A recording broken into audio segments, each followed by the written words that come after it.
तो hello friends, नमस्कार दोस्तों। मेरा नाम है धनंजय, मैं क्रिस्टो फार्मासिस्ट हूँ ऑन वक्त मेडिकल्स। दोस्तों, आज हम बात करेंगे रेनिडोल स्पास टैबलेट के बारे में। एलोपैथी के अंदर इतनी एडवांसमेंट हो चुकी है कि ट्रीटमेंट मिलना लगभग आसान हो चुका है। तरह तरह के कॉम्बिनेशन आ चुके हैं जिससे कोई समस्या नहीं होती। इसका हम रिव्यू करेंगे, उसका नाम है रेनिडोल स्पास। इसके अंदर जो हमें इंग्रेडिएंट देखने को मिलते हैं वो होते हैं रेनिटेटिन 150 मिलीग्राम की कॉम्बिनेशन में आता है, डाइसाइक्लोमाइन 10 मिलीग्राम होता है और सिमेथिकोन इसमें 20 मिलीग्राम की स्ट्रेंथ में अवेलेबल होता है। तो इसका क्या यूज होता है कि इन सभी टैबलेट को 3 कॉम्बिनेशन में बनाकर मार्केट के अंदर सेल पे उतारा गया। देखिए, कई बार क्या होता है कि अगर आपने कोई ऑयली फूड का सेवन कर लिया है तो उसकी वजह से गैस एसिडिटी बन जाती है, हार्ट बर्न हो जाता है, सीने में जलन होती है जिसकी वजह से दर्द होता है, ब्लोटिंग की समस्या आती है, हाइपर एसिडिटी होने के चांसेस रहते हैं, इनडाइजेशन हो जाता है यानी अपच की समस्या हो जाती है। तो उन सभी चीज़ों को रिकवर करने के लिए इस टैबलेट का उपयोग किया जाता है। कई बार क्या होता है कि पेट में दर्द भी हो जाता है जिसकी वजह से एंटीस्पास्मोटिक ड्रग यानी डाइसाइक्लोमाइड इसके अंदर डाला जाता है।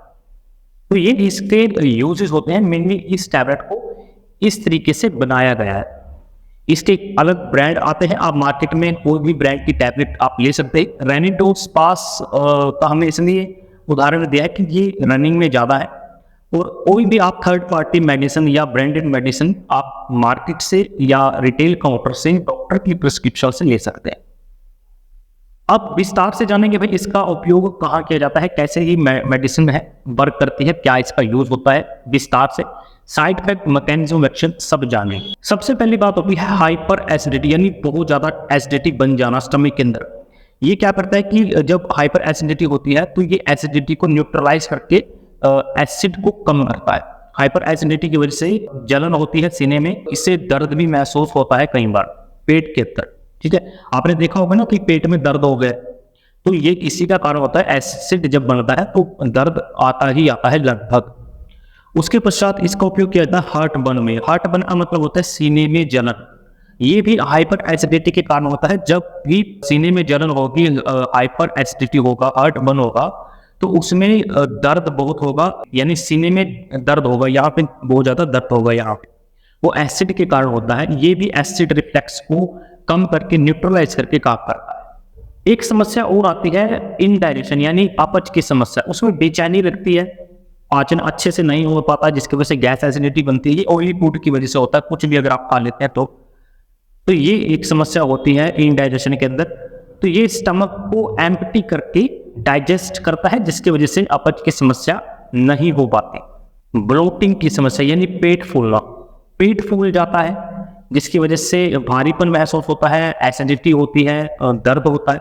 अब होता ये है कि दोस्तों की जो एसिड होता है, गैस होती है, वो हमारे डाइजेस्टिव सिस्टम यानी स्टमक के अंदर ट्रैप हो जाती है। तो उस गैस को ब्रेक करके बाहर निकलती है ये टैबलेट, जिसकी वजह से ब्लोटिंग की समस्या नहीं हो पाती यानी पेट फूलने की समस्या नहीं हो पाती। कई बार क्या होता है कि जब पेट फूलता है तो जो प्रैक्टिशनर होते हैं वो क्या होता है कि रेनिटेडिन भी दे देते हैं, साथ में वो ओंडेनसिट्रोन की टैबलेट भी ऐड कर देते हैं। ये एक्सेप्शनल केस होता है प्रैक्टिस के अंदर। अब पेट में दर्द भी होता है, पेट में जो दर्द होता है वो डाइसाइक्लोमाइन जो उसके अंदर यूज की जाती है वो इसका काम करती है, क्योंकि एंटीस्पास्मोटिक ड्रग होता है, ये स्टमक की मसल्स को रिलैक्स करके काम करता है। तो ये एक दोस्तों इसके हमने आपको यूज डिस्कस किए हैं और साथ में इसके हमने मैकेनिज्म ऑफ एक्शन भी लगभग डिस्कस कर लिए हैं, तो आप इस चीज का ध्यान अवश्य रखें।